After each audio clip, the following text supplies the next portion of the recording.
Olá, este seminário é o seminário de Embriologia e Genética Médica, cujo título é a importância do ácido fólico no período pré-gestacional e no período embrionário. O docente responsável é o professor Igor Nasser, os discentes envolvidos são Silas Barbosa, eu, Vicente Brito Forja e Vinícius Gibson. O ácido fólico ou folato é uma vitamina do complexo B. Tá? Ela é hidrossolúvel, ou seja, é solúvel em água. É uma fonte exclusivamente exógena, tá? Ou seja, você só consegue obter o ácido fólico de forma exógena, tanto de origem animal ou vegetal.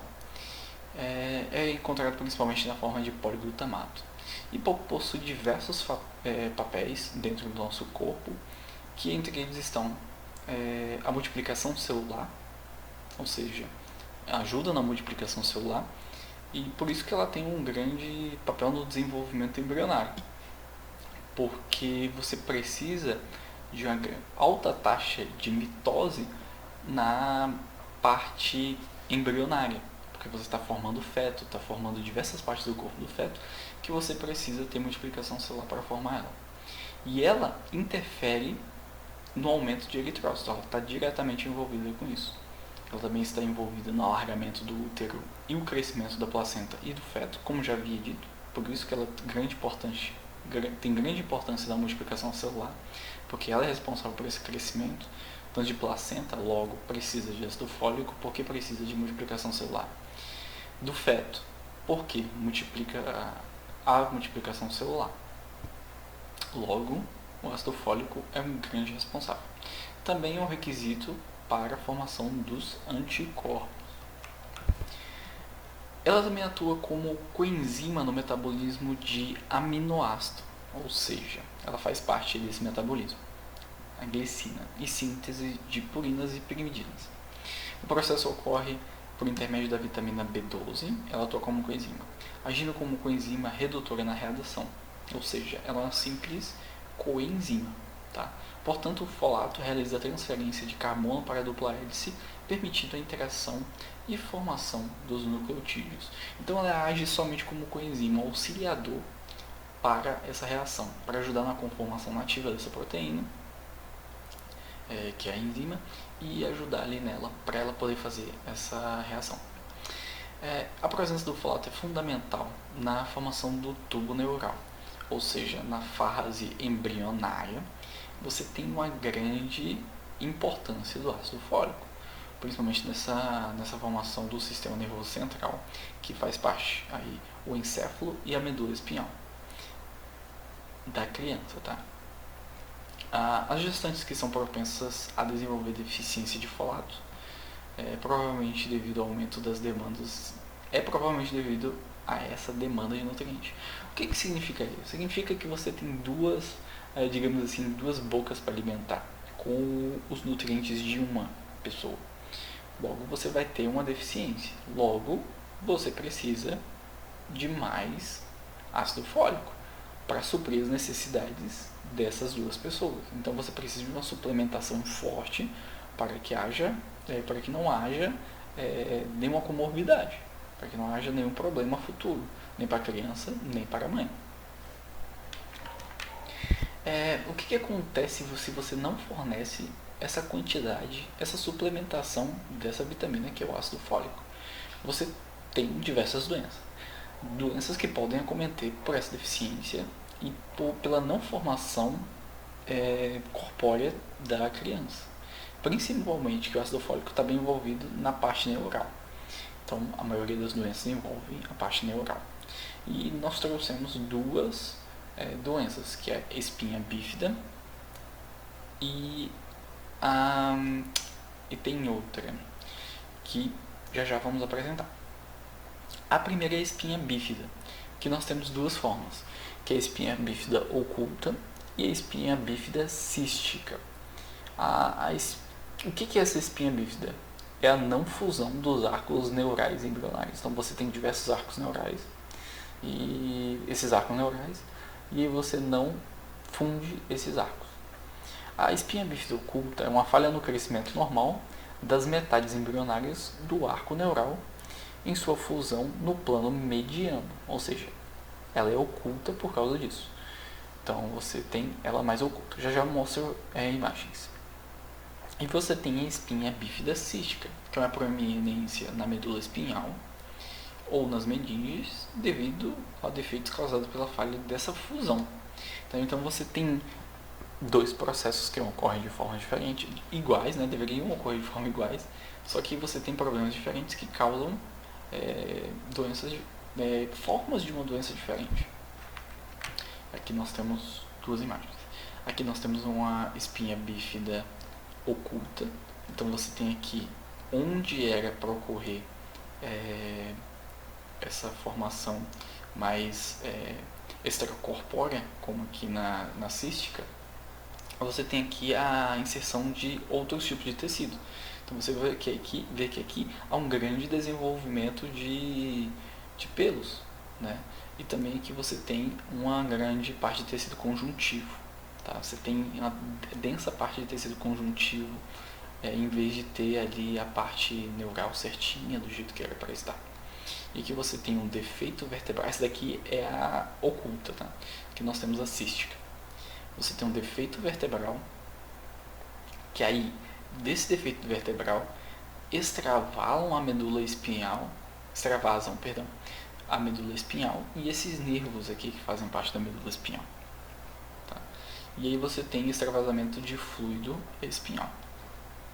Então você tem dois tipos da espinha bífida. Outra doença é a anencefalia. Também pode ser chamada de meroencefalia. Ela acomete uma pessoa a cada 1000 nascimentos. É um defeito letal comum que acomete 4 vezes mais no sexo feminino. Então, a dominância dele é no sexo feminino. É um defeito congênito provocado por uma falha no fechamento do neuroporo rostral. A consequência desse defeito congênito pela baixa do ácido, nós temos aqui o prosencéfalo, o mesencéfalo e a maior parte do roubencéfalo e a do crânio estarão ausentes. Então você tem essa ausência.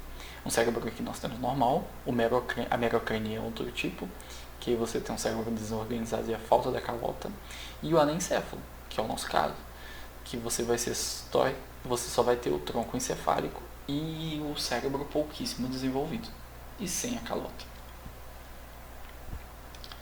E quais são os métodos de diagnóstico dessas doenças? A espinha bífida ela pode ser diagnosticada por ultrassonografia no pré-natal.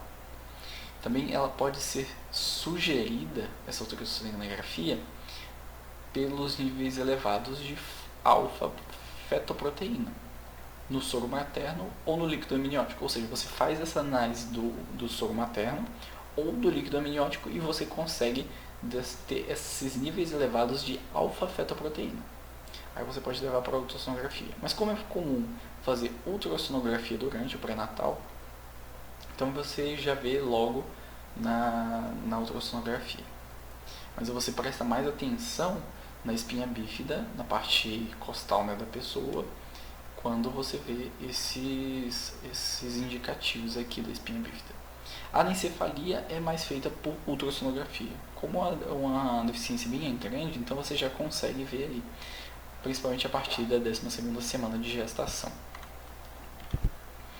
Agora nós vamos fazer uma análise de um estudo que envolve o uso de ácido fólico durante a gestação. E ele também faz toda uma análise, vai estar nas referências dessa apresentação.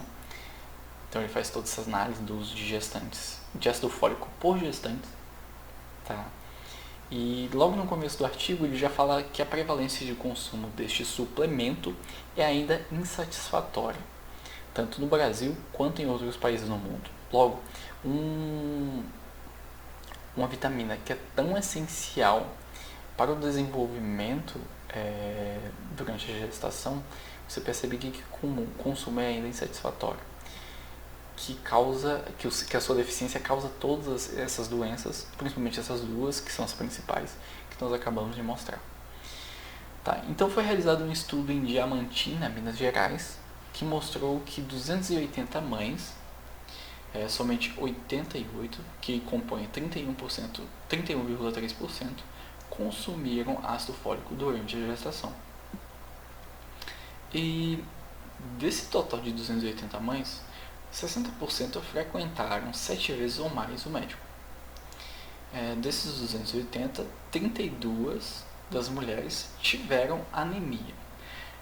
O principal ponto, mais notável neste artigo, é que de 88 mães, ou seja, 31% que consumiram ácido fólico, somente 60 frequentaram o médico. Ou seja, 60 mães, 60% desse total de 280 frequentaram o médico, mas somente 88, ou seja, 31,3, consumiram ácido fólico. Logo, você tem um descompasso entre as informações levadas pelo médico e o consumo de ácido fólico, que deveria ser mais elevado, né? Já que 60% foram. Deveria ser, pelo menos, ter um pouquinho, ser um pouco maior, tipo 55%. Né? Aí você teria um dado maior. Prestar mais atenção no que o médico falaria para a suplementação de ácido fólico. Um grande dado que foi bem relevante e bem surpreendente foi que a prevalência de consumo de suplemento de ácido fólico durante a gestação foi superior em gestantes de maior escolaridade, adultas e que frequentaram no mínimo 7 consultas ao longo do período gestacional. Então você percebe que a consulta é um grande fator que leva a consumir mais ácido fólico. A escolaridade também. E a pessoa, a mulher no caso, ser adulta. Então você vê esses fatores aí que dão uma grande discrepância social. Que não é todo mundo que teve acesso à escolaridade. Tem muitas mães que são, perdão, tem muitas mulheres que são mães prematuras. Então você tem diversos fatores. Você deve levar medidas para que isso seja reduzido. Dentre as considerações finais, nós vimos que a presença do ácido fólico na dieta é imprescindível para o controle corporal.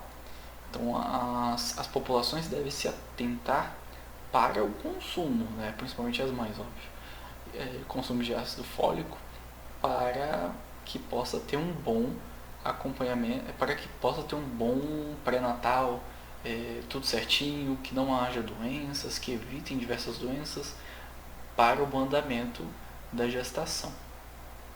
Então, é bom que seja levada a informação para as mulheres durante a gestação que que tenham dietas que sejam equilibradas e que haja ácido fólico, além da suplementação, tá bom? Para que tenha um crescimento e uma manutenção desse metabolismo de forma saudável. Outra coisa também é que você tem que ter aqui um papel muito responsável da equipe de saúde no acompanhamento pré-natal, porque isso aqui é um fator primordial. Vocês viram que envolve muito o atendimento médico, que influencia muito o atendimento médico com elevar o uso de ácido fólico. Então isso aqui, esse papel dessa equipe é muito importante. Também a monitorar esses níveis de folato na mãe. Então você tem que também fazer políticas públicas e afirmativas que regulamentem, que levem informação para as mães. Aí você vai ter uma menor incidência de diversas doenças. E você melhora a qualidade de vida da população. Eu deixo aqui meu muito obrigado pela equipe e pela atenção de todos.